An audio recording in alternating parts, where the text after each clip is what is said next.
ግሩም መኖሪያ፣ ግሩም ሐሳብ ከድሪም ቢልደርስ ሪል ስቴት። እነሆ በ10 በመቶ ቅድመ ክፍያና በ50 በመቶ የባንክ ብድር ለጠራ ለኮራ መኖሪያ ቤት የሚበቁበት አሰራር ዘርግተናል። ድሪም ቢልደርስ ሪል ስቴት ቤቶቹ ከ1 እስከ 3 ባለመኝታ ቤቶች ሲሆኑ ከ7 በመቶ እስከ 30 በመቶ ቅናሽ ተደርጎላቸዋል። ባለ 1 መኝታው 73 ካሬ የ10 በመቶ ቅድሚያ ክፍያው 720 ሺህ ብር ብቻ ነው። ነገር ግን የቤቱን ሙሉ ክፍያ በአንድ ጊዜ ለሚከፍሉ 30 በመቶ ቅናሽ ተደርጎ 5.3 ሚሊዮን ብር ብቻ። ባለ 2 መኝታ 106 ካሬ 1 ሚሊዮን ቅድመ ክፍያ ሙሉ ክፍያውን 100% በአንድ ጊዜ ለሚከፍሉ ከ30 በመቶ ቅናሽ በኋላ 7.7 ሚሊዮን ብር ብቻ። ባለ 3 መኝታ 141 ካሬ በ1.4 ሚሊዮን ብር ቅድሚያ ክፍያ ሙሉ ክፍያውን 100% በአንድ ጊዜ ለሚከፍሉ ከ30 በመቶ ቅናሽ በኋላ 10.3 ሚሊዮን ብር ብቻ ነው። አፓርትመንቶቹ ግንባታቸው ከወዲሁ 30 በመቶ የተጠናቀቀ ሲሆን የልጆች ማጫወቻ፣ መዋኛ ገንዳ፣ በቂ የመኪና ማቆሚያና እንደዚሁም የከርሰ ምድር ውሃና የመሳሰሉት የጋራ መጠቀሚያዎች የተሟሉለት ነው። ቤቶን በ2 ዓመት ተኩል ውስጥ ይረከባሉ። ማንኛውንም አስፈላጊ መረጃዎች አግኝተው ለመወሰን የሚያበቃ መረዳት እንዲኖረው በስክሪኑ ላይ በሚታየው ስልክ ቁጥር አሁኑን ይደውሉ። ድሪም ቢልደርስ ሪል ስቴት።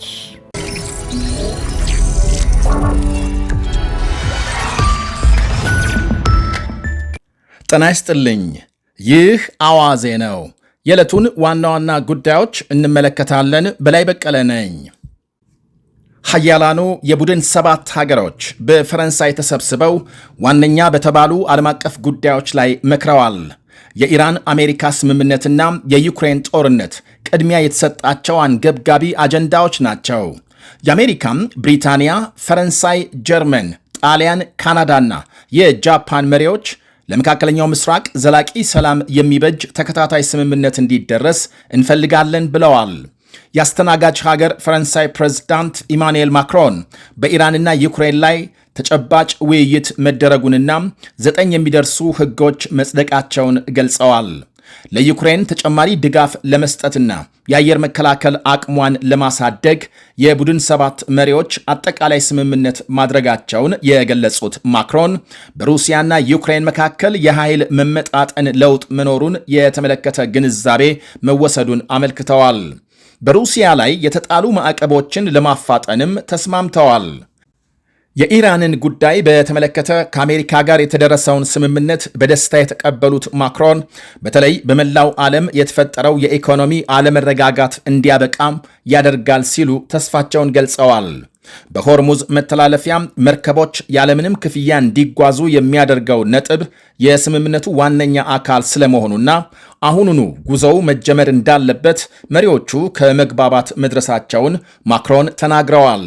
በብሪታንያና በፈረንሳይ አማካኝነት የሆርሙዝ መተላለፊያ ወደ ነበረበት እንዲመለስ ለማገዝ የመከላከያ ኃይል ወደ ስፍራው ለመላክ ከያዙት ዕቅድ ማለትም በያዙት ዕቅድ መሠረት 20 የሚደርሱ ሀገሮች ለመሳተፍ ቃል መግባታቸውን አንስተዋል። ትራምፕ ለዩክሬን በሚሰጥ ድጋፍ ላይ ይዘውት ስለነበረው አቋም ተጠይቀው ማክሮን ፕሬዝዳንት ትራምፕ ዩክሬንን ለመደገፍ ጥረት እያደረጉ መሆናቸውንና ጦርነቱ እንዲቆም ከሩሲያ ጋር የድርድር ሙከራ ጀምረው እንደነበር ጠቅሰዋል። እንደ ሌሎች መሪዎች ሁሉ ትራምፕም ከሩሲያ በኩል የሰላም ቁርጠኝነት እንደሌለ መገንዘባቸውን አመልክተዋል። ራሳቸው ትራምፕም ቢሆኑ ቀደም ሲል በሰጡት መግለጫ በሩሲያ ላይ ዳግም ማዕቀብ ለመጣል እያጤኑ መሆናቸውን ገልጸዋል። የጣሊያን ጠቅላይ ሚኒስትር ጆርጂያ ሜሎኒ እና የጀርመን ቻንስለር ፍሬድሪክ ሜርዝ በበኩላቸው ከአሜሪካ መሪ ጋር ልዩነት አስወግደው በአንድ መቆማቸው የጉባኤው ትልቅ ስኬት እንደሆነ አንስተዋል።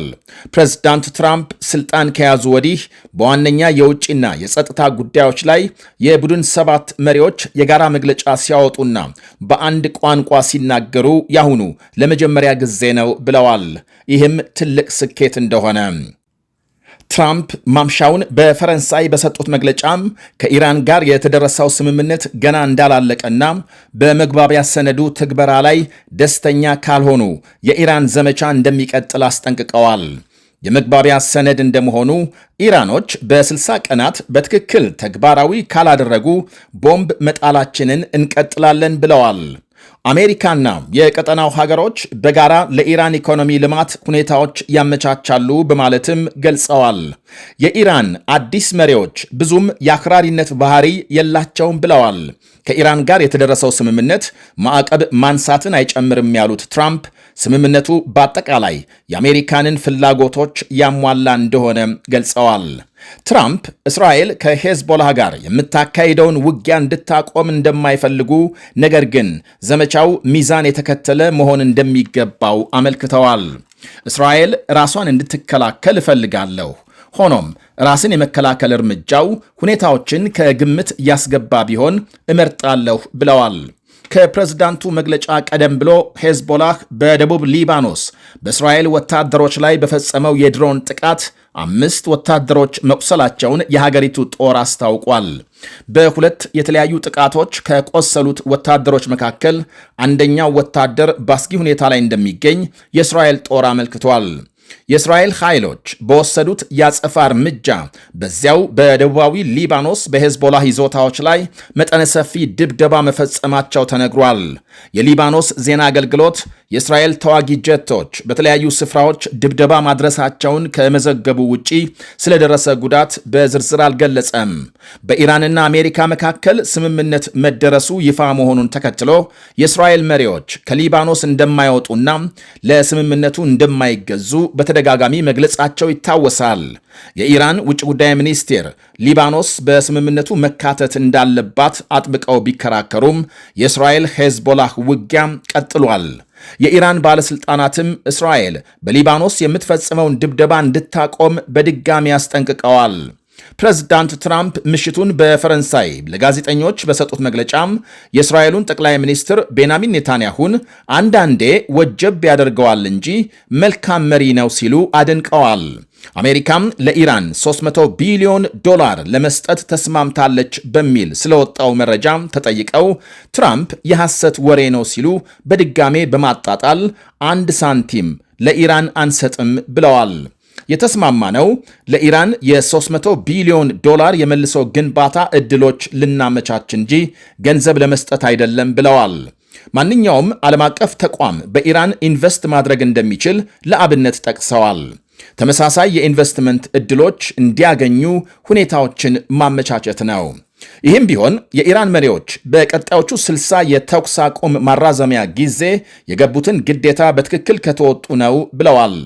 ኢራን ነዳጅ ሸጣ እንድትጠቀም ለማድረግም ሁኔታዎች ይመቻቻሉ። ትራምፕ በኦባማ ዘመን በ2015 የኒኩሌር ስምምነት ኢራን የኒኩሌር ጦር መሳሪያ በሕጋዊ መንገድ እንድታገኝ ተፈቅዶላት እንደነበር ጠቅሰዋል። ሆኖም በስምምነቱ ቴሄራን በምንም መልኩ ኒኩሌር መሳሪያ የመገንባትም ሆነ የማሳደግ ፍላጎት እንደሌላት ሰፍሮ እንደሚገኝ ዘገቦች አመልክተዋል። በ2018 እንደ ፈረንጆቹ አቆጣጠር የዓለም አቀፉ አቶሚክ ኃይል ኤጀንሲና የአሜሪካ ውጭ ጉዳይ ሚኒስቴር ባወጡት የጋራ መግለጫ ኢራን ስምምነቱን ሙሉ በሙሉ ተግባራዊ እያደረገች መሆኗን ገልጸዋል። ወዲያው ትራምፕ ስልጣን በያዙ ማግስት አሜሪካ ከስምምነቱ እንድትወጣም አድርገዋል። ዘግይቶ በወጣ ዜና አሜሪካና ኢራን የደረሱት ስምምነት ዝርዝር ይፋ ሆኗል። 14 ነጥቦች በያዘው በዚሁ ስምምነት የመጀመሪያው ሊባኖስን ጨምሮ በሁሉም ግንባሮች የሚካሄዱ ወታደራዊ ዘመቻዎች በፍጥነትና በቋሚነት እንዲቆሙ ያውጃል። ሁለቱ ሀገሮች በ60 ቀናት ውስጥ ተጨማሪ ድርድር በማድረግ የመጨረሻ ስምምነት እንዲደርሱ ሲጠይቅ አሜሪካም በኢራን ወደቦች የጣለችውን እገዳ በ30 ቀናት ውስጥ እንድታነሳ ሰፍሯል። በዚህ ጊዜ የሆርሙዝ መተላለፊያ ለትራፊክ ክፍት እንዲሆን የሚያስችሉ ስራዎች ይከናወናሉ። የሆርሙዝ መተላለፊያ ለ60 ቀናት ያለምንም ክፍያ የመርከቦችን ጉዞ የሚያስተናግድ ሲሆን ከዚያ በኋላም ኢራን ከባሕረ ሰላጤው ሀገሮች ጋር ሁሉን አቀፍ ስምምነት መተላለፊያውን በተመለከተ ማለት ነው ትፈራረማለች። ሌላው አወዛጋቢ ሆኖ የቆየው ለኢራን መልሶ ግንባታና ለኢኮኖሚ ልማት የሚውል 300 ቢሊዮን ዶላር አሜሪካና የቀጠናው አጋር ሀገሮች እንደሚሰጡ በስምምነቱ የተቀመጠ ሲሆን ትራምፕ አሜሪካ በቀጥታ ከኪሷ አትከፍልም፣ ሌሎች አማራጮች የገቢ ምንጮችን ታመቻቻለች ያሉበት ማለት ነው። በኢራን ላይ የተጣሉ ሁሉም ማዕቀቦች እንደሚነሱና ኢራን የኒኩሌር ጦር መሳሪያ እንደማትገነባ ከስምምነት ደርሰዋል። ኢራን ያበለጸገችውን ዩራኒየም በተመለከተም በዓለም አቀፉ የአቶሚክ ኃይል ኤጀንሲ አስተባባሪነት ለማስወገድ ሀገሮቹ በጋራ ለመስራት መስማማታቸው ተመልክቷል። በአጠቃላይ በስምምነቱ መሰረት የሆርሙዝ መተላለፊያ ለቀጣዮቹ 2 ወራት ከክፍያ ነፃ አገልግሎት የሚሰጥ ሲሆን ከ60 ቀናት በኋላ ኢራንና ጎረቤት ሀገሮች ተመካክረው በሚደርሱት ስምምነት የሚወሰን ይሆናል። ይኸው የመግባቢያ ስምምነት አተገባበር በ2 ወራት ተጨማሪ ንግግሮች ዳብሮ ከመጨረሻ ስምምነት ይደረሳል። ይህ አዋዜ ነው። ግሩም መኖሪያ፣ ግሩም ሐሳብ ከድሪም ቢልደርስ ሪል ስቴት እነሆ በ10 በመቶ ቅድመ ክፍያና በ50 በመቶ የባንክ ብድር ለጠራ ለኮራ መኖሪያ ቤት የሚበቁበት አሰራር ዘርግተናል። ድሪም ቢልደርስ ሪል ስቴት ቤቶቹ ከ1 እስከ 3 ባለመኝታ ቤቶች ሲሆኑ ከ7 በመቶ እስከ 30 በመቶ ቅናሽ ተደርጎላቸዋል። ባለ 1 መኝታው 73 ካሬ የ10 በመቶ ቅድሚያ ክፍያው 720 ሺህ ብር ብቻ ነው። ነገር ግን የቤቱን ሙሉ ክፍያ በአንድ ጊዜ ለሚከፍሉ 30 በመቶ ቅናሽ ተደርጎ 5.3 ሚሊዮን ብር ብቻ። ባለ 2 መኝታ 106 ካሬ 1 ሚሊዮን ቅድመ ክፍያ ሙሉ ክፍያውን 100% በአንድ ጊዜ ለሚከፍሉ ከ30 በመቶ ቅናሽ በኋላ 7.7 ሚሊዮን ብር ብቻ። ባለ 3 መኝታ 141 ካሬ በ1.4 ሚሊዮን ብር ቅድሚያ ክፍያ ሙሉ ክፍያውን 100% በአንድ ጊዜ ለሚከፍሉ ከ30 በመቶ ቅናሽ በኋላ 10.3 ሚሊዮን ብር ብቻ ነው። አፓርትመንቶቹ ግንባታቸው ከወዲሁ 30 በመቶ የተጠናቀቀ ሲሆን የልጆች ማጫወቻ፣ መዋኛ ገንዳ፣ በቂ የመኪና ማቆሚያና እንደዚሁም የከርሰ ምድር ውሃና የመሳሰሉት የጋራ መጠቀሚያዎች የተሟሉለት ነው። ቤቶን በ2 ዓመት ተኩል ውስጥ ይረከባሉ። ማንኛውንም አስፈላጊ መረጃዎች አግኝተው ለመወሰን የሚያበቃ መረዳት እንዲኖረው በስክሪኑ ላይ በሚታየው ስልክ ቁጥር አሁኑን ይደውሉ። ድሪም ቢልደርስ ሪል ስቴት